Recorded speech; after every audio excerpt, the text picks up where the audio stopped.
नमस्कार दोस्तों, स्वागत है आपका नॉलेज नेट पर, जहां हम दुनिया भर के फैक्ट्स, देशों की असलियत और हर बड़ी ग्लोबल हलचल को आसान हिंदी में समझते हैं। जापान, दुनिया की चौथी सबसे बड़ी इकोनॉमी, आज एक ऐसे वित्तीय तूफान में घिर चुकी है जिसने पूरे ग्लोबल मार्केट की नींव हिला दी है। ये सिर्फ जापान का क्राइसिस नहीं है, यह वो घटना है जिसके झटके वॉल स्ट्रीट, अमेरिका, भारत और पूरी दुनिया को महसूस होंगे। और ये सब शुरू हुआ एक ऐसे फैसले से जिसे जापान अपने रिवाइवल की आखिरी उम्मीद मान रहा था, एक विशाल स्टिमुलस पैकेज। लेकिन इस पैकेज ने इकोनॉमी को रिवाइव करने के बजाय ग्लोबल मार्केट्स को दहशत में धकेल दिया। अनाउंसमेंट होते ही येन जमीन पर गिर पड़ा। वॉल स्ट्रीट में घबराहट फैल गई। करेंसी ट्रेडर्स शॉक्ड रह गए, क्योंकि इतना बड़ा, इतना तेज गिरना रेयर है। टोक्यो के फाइनेंस ऑफिशियल्स ने हड़बड़ी में बयान दिया कि वे करेंसी को गिरने से बचाने के लिए मार्केट में उतर सकते हैं, पर यह सिर्फ जुबानी आश्वासन था। मार्केट ने इसे ब्लफ की तरह लिया और येन ने उनका आदेश नहीं माना। अब सवाल है, क्या दुनिया की चौथी सबसे बड़ी इकोनॉमी अपना पैसा खुद बचा नहीं सकती? यही से असली कहानी शुरू होती है। प्राइम मिनिस्टर सनाए तकाइची की एग्रेसिव स्पेंडिंग ने येन को पिछले कुछ हफ्तों में लगभग 6% गिरा दिया। गवर्नमेंट खर्च बढ़ा रही है, डेट बढ़ रहा है, लेकिन bank of Japan monetary tightening से मना कर रहा है। यानी पैसा बाहर जा रहा है और भरोसा भी। स्थिति इतनी खराब कि येन और जापानीज गवर्नमेंट बॉन्ड्स दोनों एक साथ गिर रहे हैं। यह बेहद खतरनाक संकेत है। यह बताता है कि दुनिया का कैपिटल जापान से भाग रहा है। एनालिस्ट्स को डर है कि यह हालात यूके 2022 बॉन्ड मेल्टडाउन जैसा ही संकट पैदा कर सकते हैं। लेकिन इस बार स्टेक कई गुना ज्यादा हैं, क्योंकि जापान दुनिया की सबसे महत्वपूर्ण फाइनेंशियल हब में से एक है। अब यहां आता है वह ट्विस्ट जिसने अमेरिका की नींद उड़ा दी है। पिछले कई दशकों से जापान अमेरिका का सबसे बड़ा लेंडर था। जापान ने अमेरिका को इतना पैसा उधार दिया कि यूएस ट्रेजरी मार्केट जापानी निवेशकों के दम पर खड़ा था। इसी वजह से अमेरिका सस्ते में कर्ज ले पाता था। मॉर्गेज रेट्स कम रहती थीं। अमेरिकी अर्थव्यवस्था ब्रीथ कर पाती थी। लेकिन अब जापान खुद फाइनेंशियल आग में फंसा है। उसके घरेलू बॉन्ड यील्ड्स अपने 30 साल के हाईएस्ट लेवल्स पर पहुंच गए हैं। अब जापानी निवेशकों के लिए अपने देश में पैसा लगाना ज्यादा फायदेमंद है। यही कारण है कि पिछली तिमाही में जापान ने शॉकिंगली $62 अरब के यूएस ट्रेजरीज बेच दिए। एक्सपर्ट्स इसे डाइवर्सिफिकेशन नहीं, बल्कि एक बड़े एग्जिट के रूप में देख रहे हैं। इसके असर तुरंत दिखने लगे। यूएस यील्ड्स ऊपर जाने लगे। इसका मतलब अमेरिका के लिए कर्ज लेना अब महंगा हो रहा है। मॉर्गेज रेट्स 7% के पास पहुंच गए।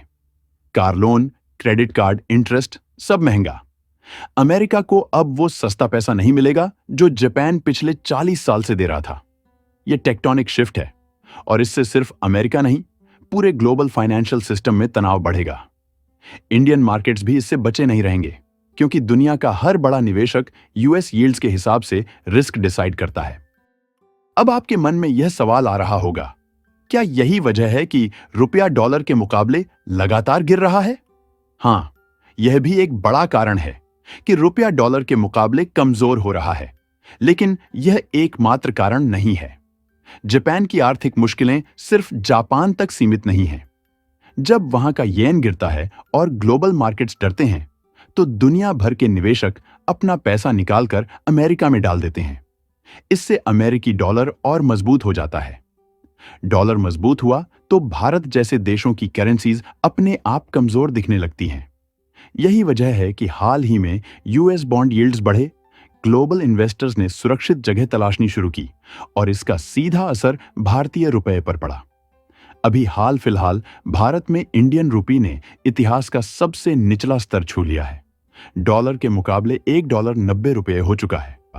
भारत में रुपया गिरने का कारण सिर्फ घरेलू सीमित नहीं है, बल्कि global capital flows, trade deal uncertainty और निवेशकों की सावधानी ने डॉलर की डिमांड बढ़ा दी है, जिससे रुपया दबाव में रहा है। लेकिन यहां एक बड़ी बात समझनी जरूरी है। जब डॉलर की मांग अचानक बहुत ज्यादा बढ़ जाती है, तो इसका असर सिर्फ भारत या बाकी देशों पर नहीं, बल्कि खुद अमेरिका पर भी पड़ता है। डॉलर जितना मजबूत होता है उसे संभालना अमेरिका के लिए उतना ही मुश्किल हो जाता है। सीधी बात यह है कि अगर डॉलर बहुत ज्यादा मजबूत हो जाता है तो अमेरिका के अपने ही लोग परेशान होने लगते हैं। बाहर से आने वाला सामान सस्ता जरूर होता है, लेकिन अपने देश में बना सामान महंगा पड़ने लगता है। इससे अमेरिकन कंपनीज का बिजनेस कमजोर पड़ जाता है और नौकरियों पर असर पड़ने लगता है। और जब देश के अंदर बिजनेस धीमा होता है तो अमेरिकियों की जेब पर सीधा असर पड़ता है। रोजमर्रा की चीजें भी धीरे धीरे महंगी लगने लगती हैं। इसलिए अमेरिका कोशिश करता है कि डॉलर बहुत ऊपर न चला जाए, नहीं तो अपनी इकोनॉमी को संभालना मुश्किल हो जाता है। इसीलिए जब डॉलर जरूरत से ज्यादा चढ़ जाता है तो अमेरिका को मजबूरन कदम उठाने पड़ते हैं, जैसे इंटरेस्ट रेट्स में बदलाव, बाजार में पैसा डालना या कर्ज से जुड़े फैसले, ताकि डॉलर थोड़ा नीचे आए और देश के अंदर का खर्च और महंगाई काबू में रहे। एक्सपर्ट्स अब अमेरिकन को सिर्फ चेतावनी नहीं दे रहे, वे कह रहे हैं कि आने वाला समय पूरी फाइनेंशियल जनरेशन की सोच बदल देगा। चीप मनी का दौर जो 2008 से लेकर 2021 तक चला, अब हमेशा के लिए खत्म हो चुका है। वो समय जब लोग सस्ते इंटरेस्ट पर घर, गाड़ी, बिजनेस लोन्स ले लेते थे, अब दोबारा नहीं आने वाला। एनालिस्ट साफ कह रहे हैं कि अगर अमेरिकियों ने अपने लोन्स को फिक्स्ड रेट पर अभी लॉक नहीं किया तो एडजस्टेबल रेट्स आने वाले महीनों में उनकी पूरी फाइनेंशियल प्लानिंग तोड़ देंगे। मॉर्गेज से लेकर स्टूडेंट लोन्स तक हर जगह बड़ा झटका लगने वाला है। और अब हम आते हैं इस पूरी ग्लोबल कहानी के सबसे बड़े टर्निंग पॉइंट पर, जापान। पिछले 40 सालों से जापान वह साइलेंट गार्डियन था जिसने दुनिया की बोरोइंग को संतुलित रखा। अमेरिका को चीप फंडिंग मिलती रही क्योंकि जापान लगातार यूएस बॉन्ड्स खरीदता रहा। लेकिन आज जापान खुद डगमगा चुका है। उसकी अर्थव्यवस्था डिफ्लेशन, कॉलिंग पॉपुलेशन और फिस्कल एक्सहास्टेशन के भार तले टूट रही है। जापान अब वह भरोसेमंद क्रेडिटर नहीं रहा जिस पर दुनिया की सबसे बड़ी सुपर पावर भी निर्भर रहती थी। जैसे ही जापान पीछे हटता है, अमेरिका को दुनिया से पैसा खींचने के लिए इंटरेस्ट रेट्स और ऊपर ले जाने पड़ेंगे।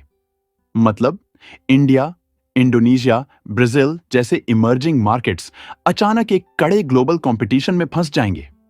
ग्लोबल कैपिटल पहले सुरक्षित जगह अमेरिका में जाएगा और उसके बाद कहीं और। यह नया फाइनेंशियल एरा वही बताता है, सस्ता विदेशी पैसा खत्म और हर देश को अपनी रियल इकोनॉमिक मसल खुद साबित करनी होगी।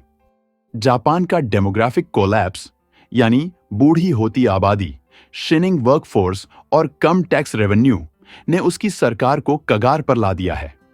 राइजिंग जियोपॉलिटिकल टेंशंस, खासकर चीन के साथ बढ़ती राइवलरीज ने रिस्क और बढ़ा दिया है। जापान अब न तो अमेरिका को सपोर्ट कर सकता है, न ग्लोबल मार्केट्स को स्टेडी रखने में मदद कर सकता है। यही कारण है कि अमेरिका का 40 साल पुराना बोरोइंग मॉडल, जो ग्लोबल इकोनॉमी की नींव था, अब टूट गया है। आने वाला समय टर्ब्यूलेंट, अप्रत्याशित और डर प्रेरित होगा। यह एक नया, डरावना वित्तीय अध्याय है जिसमें दुनिया को नए नियम सीखने होंगे, नए रणनीतियां बनानी होंगी और हर देश को अस्तित्व की जंग खुद ही लड़नी होगी।